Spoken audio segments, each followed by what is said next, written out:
Hello everybody.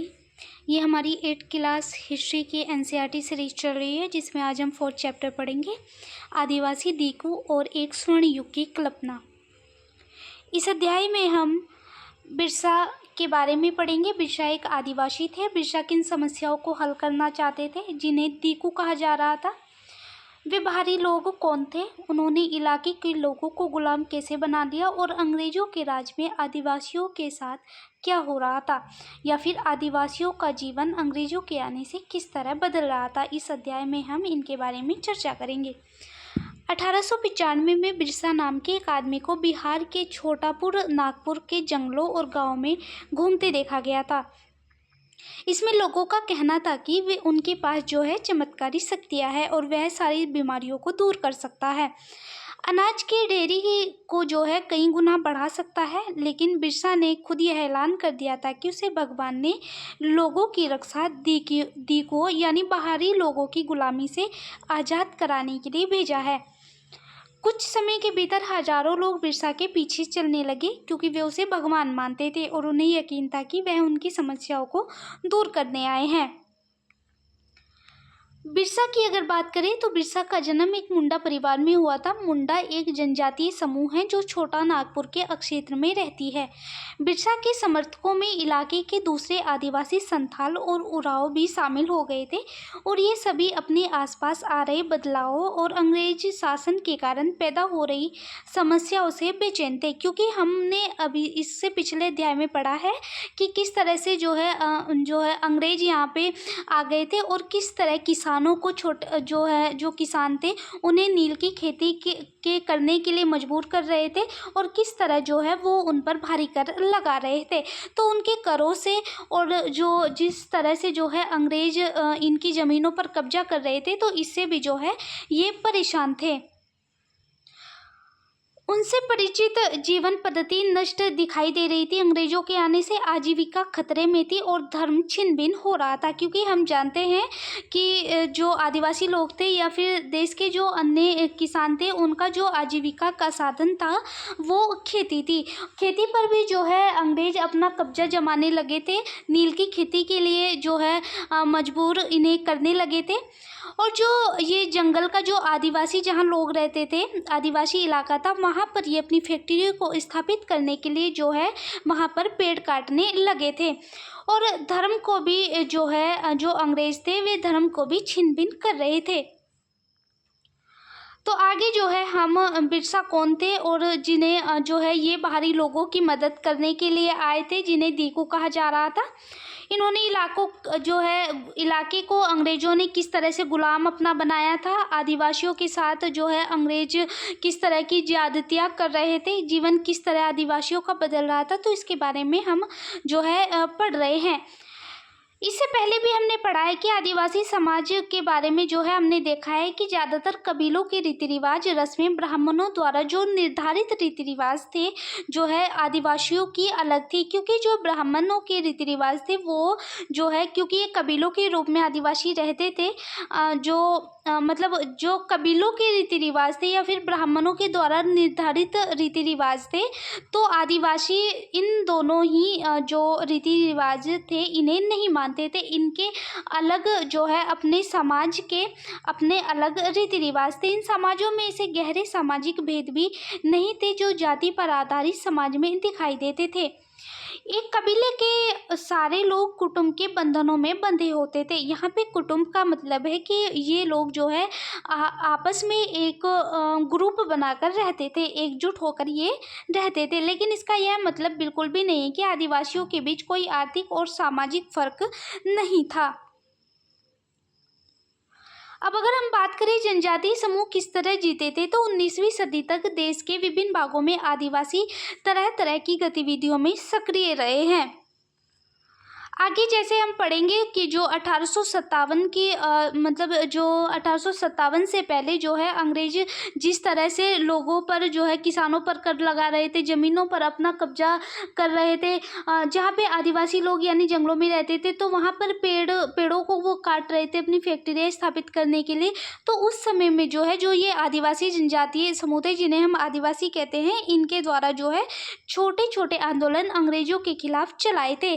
तो जो है जो आदिवासी जो थे इनकी किस तरह की गतिविधियों में जो है ये सक्रिय रहे हैं, इनके बारे में भी हम आगे के अध्याय में पढ़ेंगे। अगर इनकी गतिविधियों की बात करें तो सबसे शुरू में जो है कुछ झूम खेती करते थे। कुछ समुदाय ऐसे थे जो झूम खेती करते थे। झूम खेती घुमंतू खेती को कहा जाता है। इस तरह की खेती अधिकांश जंगलों में छोटे छोटे भूखंड थे, यानी खेती के जो छोटे छोटे भाग थे वहाँ पर ये की जाती थी। ये लोग जमीन तक धूप लाने के लिए पेड़ों के ऊपरी हिस्से को काट देते थे और जमीन पर उगी घास फूस जलाकर जो है ये साफ करते थे। इसके बाद वे घास फूस जलने पर पैदा हुई राख का खाली जमीन पर छिड़काव करते थे, क्योंकि ये मतलब इनका कहना था कि इस राख में पोटाश होती थी जिससे मिट्टी उपजाऊ हो जाती थी। वे कुल्हाड़ों से जो कुल्हाड़े होते थे उनसे पेड़ों को काटते थे। कुदालों से जमीन की ऊपरी सतह को जो है खुरच देते थे, यानी खोदते थे, और वे खेतों को जोतने और बीज रोपने की बजाय उन्हें बस खेत में बिखेर देते थे। जब एक बार फसल तैयार हो जाती थी तो उसे काटकर वे दूसरी जगह के लिए चल पड़ते थे जहाँ से उन्होंने अभी फसल काटी थी।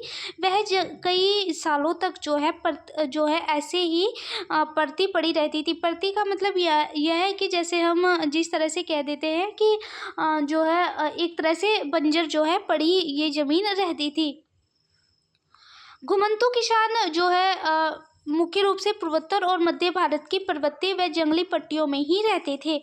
इन आदिवासी समुदायों की जिंदगी जंगलों में बेरकटोक आवाजाही और फसल उगाने के लिए जमीन और जंगलों के इस्तेमाल पर ही आधारित थी। वे केवल इसी तरीके से घुमंतू खेती कर सकते थे। यहाँ पे एक शब्द आया है परती। अगर इसकी बात करें तो कुछ समय के लिए बिना खेती छोड़ दी जाने वाली जमीन ताकि उसकी मिट्टी दोबारा उपजाऊ हो जाए। साल एक पेड़, जो साल होते हैं आज भी हम देखते हैं कि एक तरह का पेड़ है साल। महुए की अगर बात करें तो एक फूल है जिसे खाया जाता है या फिर शराब बनाने के लिए जो है इसका इस्तेमाल होता है। कुछ जो ये आदिवासी लोग थे जैसे कि कुछ तो घूम खेती करते थे, लेकिन कुछ शिकारी और संग्राहक थे। बहुत सारे इलाकों में आदिवासी समूह बनाकर जो है रहते थे। तो समूह पशुओं का शिकार करके और अन्य जीव उत्पादों को इकट्ठा करके अपना जो है काम चलाते थे। वे जंगलों को अपनी जिंदगी के लिए बहुत जरूरी मानते थे। उड़ीसा के जंगलों में रहने वाले जो खोंड समुदाय था इसी तरह का एक समुदाय था और इसी समुदाय के लोग टोलियां बनाकर शिकार पर निकलते थे और जो भी जो है शिकार करके उन्हें हार लगता था वो आपस में बांट लेते थे। वे जंगलों में मिले फल खाते थे। जड़ें जो मतलब पेड़ों की जो जड़ें थी उन्हें खाते थे। खाना पकाने के लिए वे साल और महुआ के बीजों का इस्तेमाल करते थे। साल हमने देखा है कि एक तरह का पेड़ है और महुआ जो है एक फूल है जो है खाने के लिए इसे प्रयोग किया जाता था। और जो महुआ होता है इसके बीजों का तेल भी ये इस्तेमाल करते थे। इलाज के लिए बहुत सारी जंगली जड़ी बूटियों का भी इस्तेमाल करते थे और जंगलों से इकट्ठा जो हुई चीज़ें हैं उन्हें स्थानीय बाजारों में भी बेचते थे। जब भी स्थानीय बुनकरों चमड़ा कारीगरों को कपड़े व चमड़े की रंगाई के लिए कुसुम और पलाश की जरूरत पड़ती थी तो वे खोंड समुदाय के लोगों से ही कहते थे, क्योंकि खोंड समुदाय जो है जैसे कि हमने अभी देखा है कि खोंड समुदाय जो है पशुओं का शिकार करके और जो वन में जो उत्पाद है उसे इकट्ठा करके अपना जो है जीवन यापन करते थे। इस समुदाय को चावल और अन्य अनाज कहाँ से मिलते थे इसके बारे में हम बात करते हैं। कई बार तो चीज़ों की अदला बदली से काम चल जाता था। वे अपनी कीमती जो वन उत्पादकों के बदले ज़रूरत की चीज़ें ले लेते थे और कई बार उन्हीं ज़रूरत की चीज़ें खरीदने के लिए अपनी मुट्ठी भर आमदनी का सहारा उन्हें लेना पड़ता था। जैसे कि हम आज भी ये देखते हैं कि अगर हम किसी को जो है हमें किसी से जो वस्तु है वो लेनी होती है तो हम बदले में जो है हम उसकी कीमत देते या फिर कोई वस्तु भी हम उसे जो हमारे यहाँ पे होती है जो है उसे उसकी दी हुई वस्तु के बदले में जो है दे देते हैं, यानी कि अदला बदली कर लेते थे। आसपास के गांव में जो है जो ये लोग थे आसपास के गांव में नौकरी भी करते थे। कोई बोल्ट होता था तो कोई सड़क निर्माण कार्यों में नौकरी करता था। कई आदिवासी खेत जो है जो कुछ आदिवासी लोग ऐसे भी थे जो खेत में मजदूर थे। जब वन उत्पाद कम हो जाते थे तो आदिवासी जो लोग थे वो मजदूरी के लिए उन्हें ज़्यादा भटकना पड़ता था। लेकिन उनमें से बहुत सारे समुदाय और मध्य भारत के जो बेगा औरों के लिए काम करने से कतरते थे। बेगा खुद को जंगल की संतान मानते थे जो केवल जंगल में ही उपज में ही जो है जिंदा रह सकते थे और मजदूरी करना बेगाओं के लिए अपमान की बात थी। यानी यहाँ पे आदिवासी जो समुदाय था, कुछ आदिवासी जो थे, जो ये आदिवासी लोग थे, कुछ ऐसे थे जो मजदूरी कर लेते थे, जो है काम कर लेते थे। लेकिन जो दो समुदाय ऐसे थे, बेगा और जो है एक समुदाय ऐसा भी था बेगा, जो औरों के लिए काम करने से मतलब पीछे हटते थे। ये मानते थे कि जो बेगा है वो खुद को जो है जंगल की संतान मानते थे और अगर जो है ये मानते थे कि जो मजदूरी है उसे करना जो है ये अपमान की बात मानते थे। जो चीज़ें आपस में पैदा नहीं होती थी उसका जैसे कि हमने पढ़ा है कि आपस में जो है खरीद फरोख्त भी नहीं करनी पड़ती थी। यानी इसकी वजह से कभी कभी व्यापारी और महाजनों पर भी ये लोग आश्रित हो जाते थे। व्यापारी जो बेचने की चीज़ें लेकर आते थे और भारी कीमत में जो है इनसे जो अपनी चीज़ें हैं वो बेचते थे। सूदखोर महाजन भी आदिवासियों को कर्जा देते थे लेकिन उसका ब्याज बहुत ज़्यादा होता था। इस तरह बाजार और वाणिज्य ने आदिवासियों के कर्ज और गरीबी की ओर धकेल दिया था। हालांकि जो महाजन और व्यापारी को बाहरी शैतान और अपनी सारी मुसीबतों की जो है जड़ आदिवासी मानते थे। कुछ ऐसे आदिवासी लोग भी थे जो जानवर पालते थे। मतलब कुछ आदिवासी समूह ऐसे थे जो जानवर पालकर अपनी ज़िंदगी चलाते थे। वे चारावाहे थे जो मौसम के हिसाब से मवेशियों या भेड़ों के रेवड़ लेकर जो है एक जगह से दूसरी जगह जाते थे। एक जगह घास खत्म हो जाती थी तो वे दूसरे इलाके में चले जाते थे।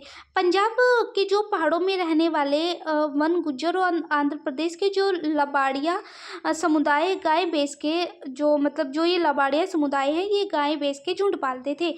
कुल्लू की अगर हम बात करें तो गद्दी समुदाय का जो गद्दी समुदाय है वहाँ के जो लोग हैं गडरिये थे और कश्मीर के जो बकरवाल समुदाय थे वो बकरियाँ पालते थे। तो आगे भी जो ये छोटे छोटे जो समुदाय थे जैसे कुल्लू का गद्दी समुदाय, लाबाड़िया समुदाय और जो कश्मीर का जो ये बकरवाल जो बकरी पालते थे ये समुदाय है, इनके बारे में हम आगे के अध्यायों में भी पढ़ेंगे।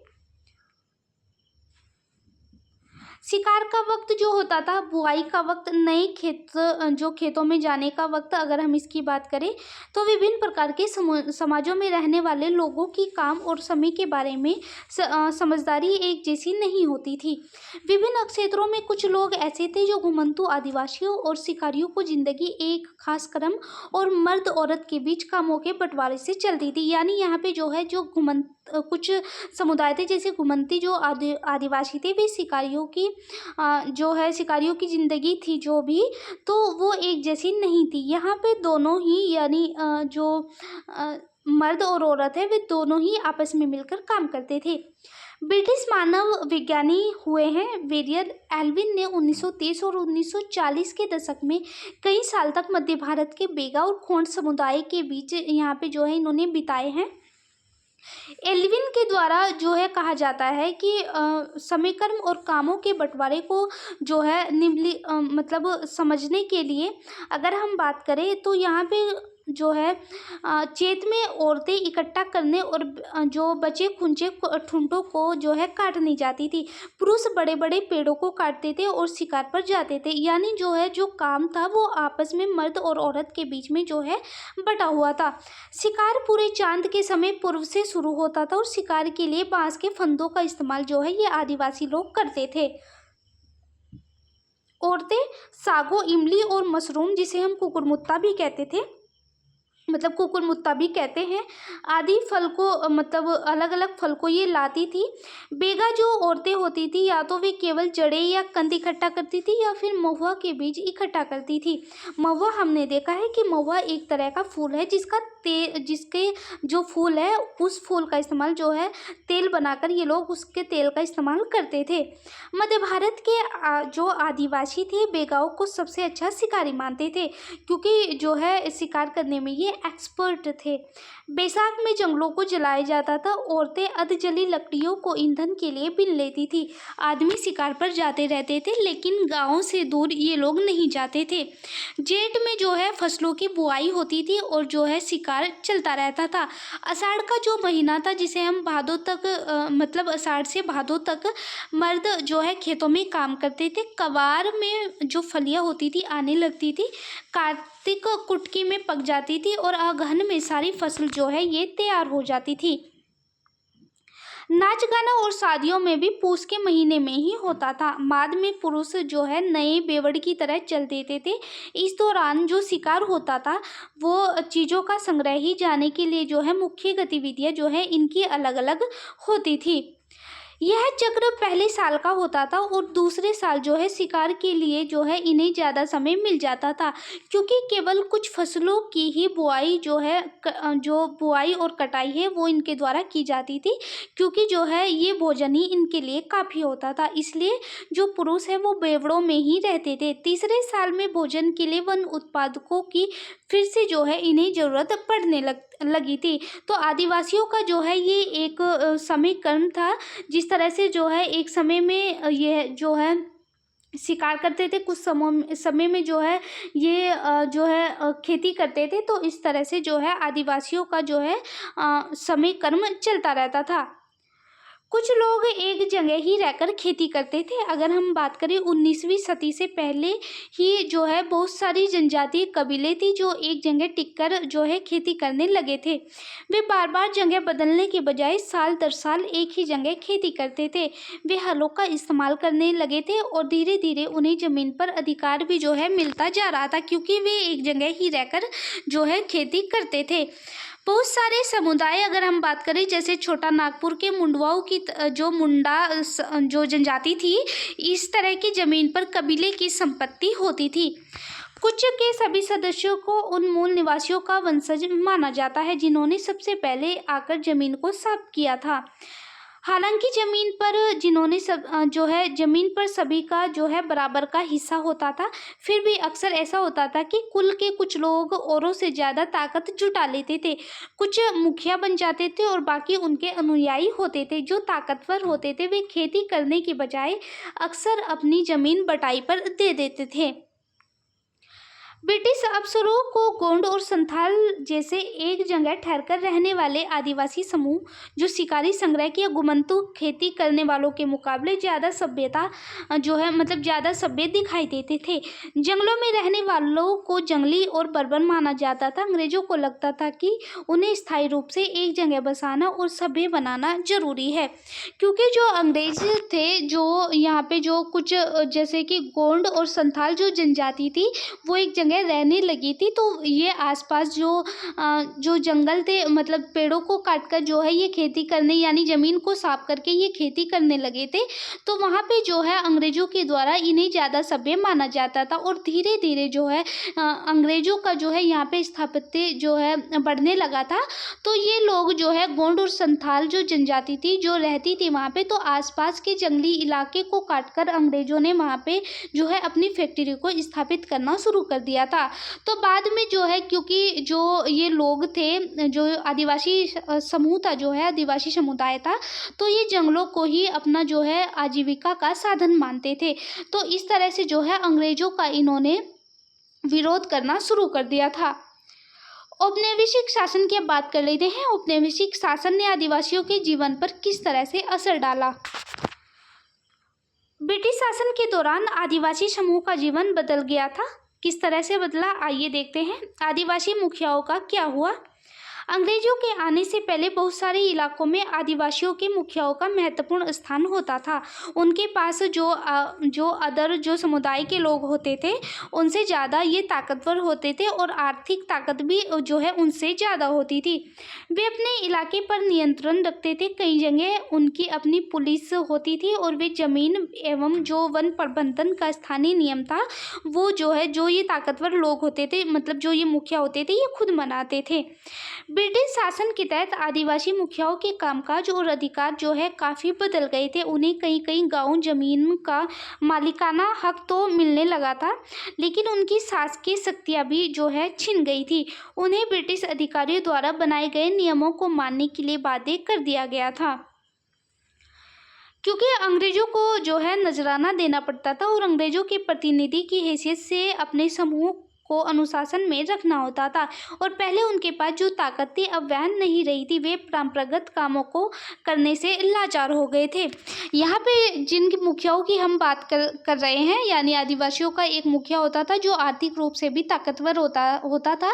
तो अंग्रेजों के आने से मतलब जो ये नियम बनाता था पहले आदिवासियों पर वो छिन गए थे और बाद में अंग्रेज जो है इन्हें जो मुखिया थे उसे अपने अधिकार क्षेत्र में लेकर जो है जो अंग्रेजों के द्वारा नियम बनाए गए थे जो है उनको ही ये लागू कर रहे थे।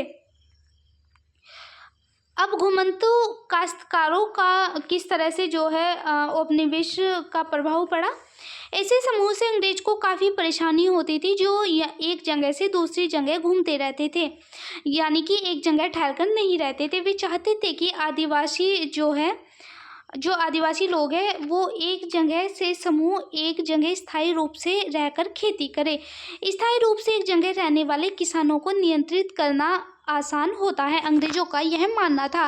तो अंग्रेज अपने शासन के लिए आमदनी जो है का जो खेती है उसे नियमित स्रोत मानती थी क्योंकि जो हमने इससे पहले अध्याय में भी पढ़ा है क्योंकि जो अंग्रेज थे वो जो है जोर ज़बरदस्ती से किसानों पर जो है नील की खेती जो है करवाने लगे थे क्योंकि नील की खेती से उन्हें ज़्यादा मुनाफा हो रहा था।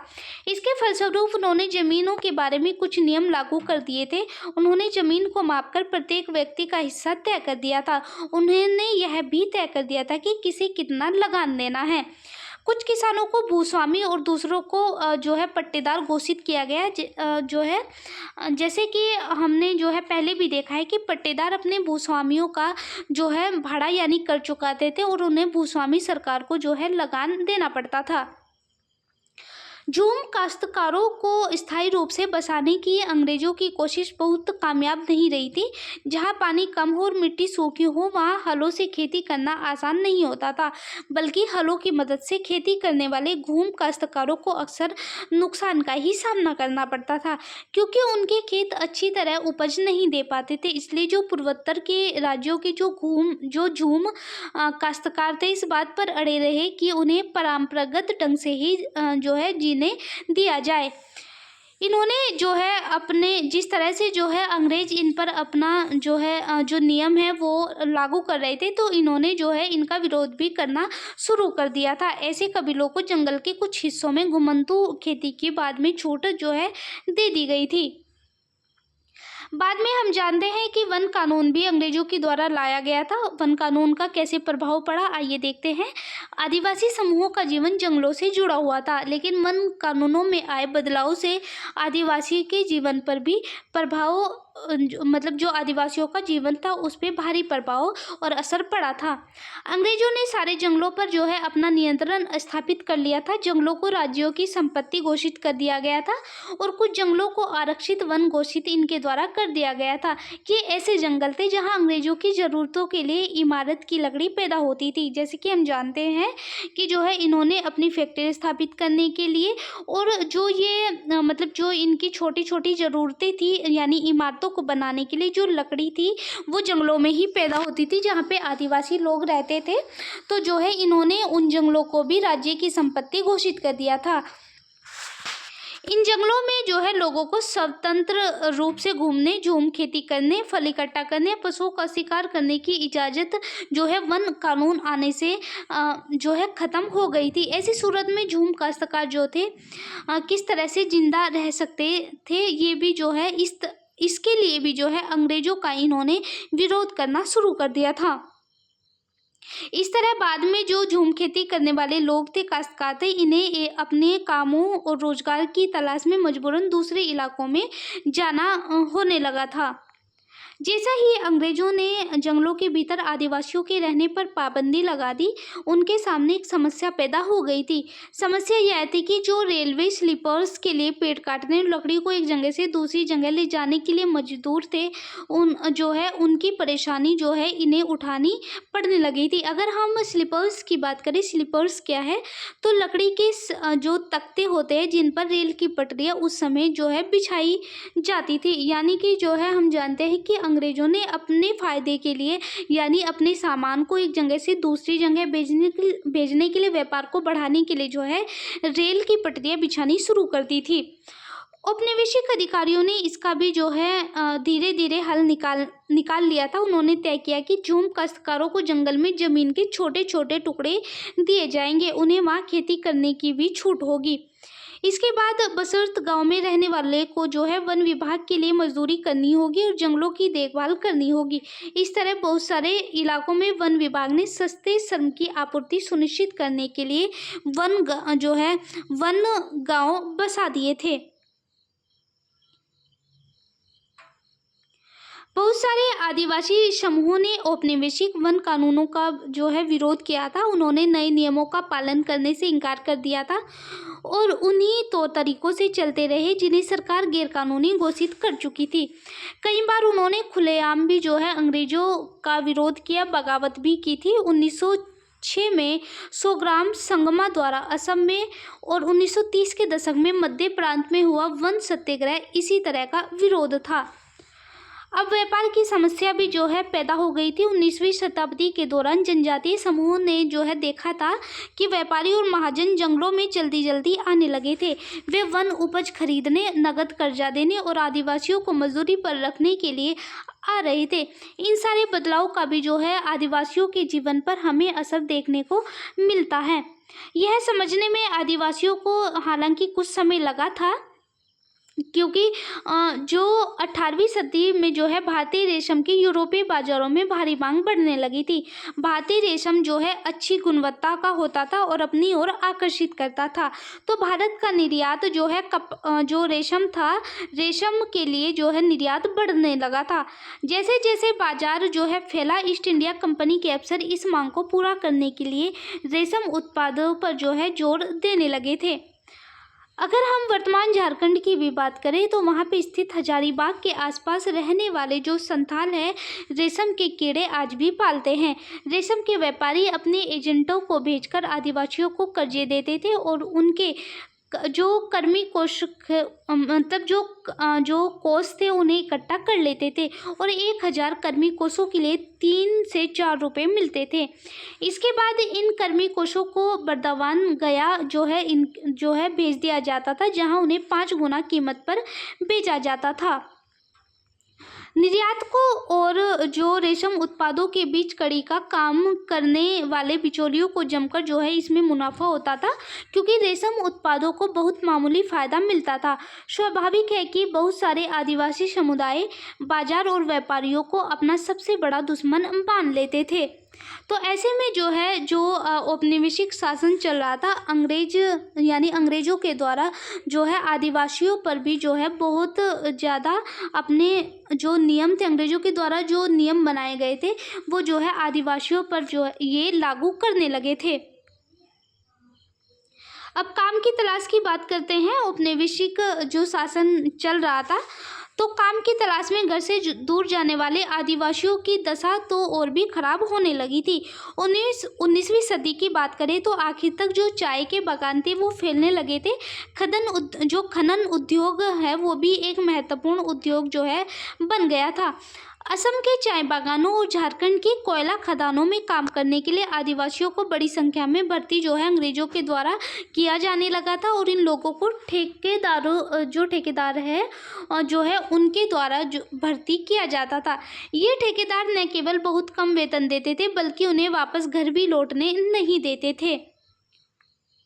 अगर हम बात करें मतलब आदिवासियों की, तो 19वीं और 20वीं शताब्दी जो हुई है उसके दौरान देश के विभिन्न भागों में जनजातीय समूह ने बदलते कानूनों, अपने व्यवहार पर लगी पाबंदियों, नए करों और व्यापारियों व महाजनों द्वारा किए जा रहे शोषण के खिलाफ कई बार बगावत की थी। 1831-32 में कोल जो आदिवासी समूह था और मतलब जनजाति थी, 1855 में संथालों ने बगावत की थी। मध्य भारत में बस्तर विद्रोह, जो हमें बस्तर विद्रोह देखने को मिलता था, वो हुआ था 1910 में। और बाद में 1940 में महाराष्ट्र में वर्ली विद्रोह भी हुआ था।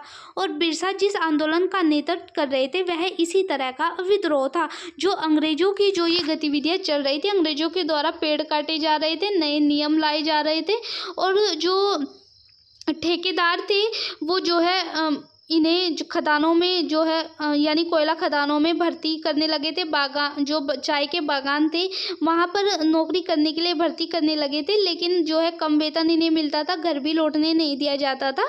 तो इसके लिए भी जो है धीरे छोटे छोटे आंदोलन जो है अंग्रेज यानी विद्रोह अंग्रेजों के खिलाफ होने शुरू हो गए थे।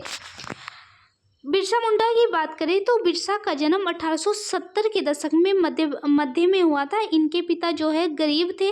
बिरसा का बचपन भेड़ बकरियां चराने में गुजरा था। ये बांसुरी बजाते थे और स्थानीय अखाड़ों में जो है नाचते जो है गाते भी थे।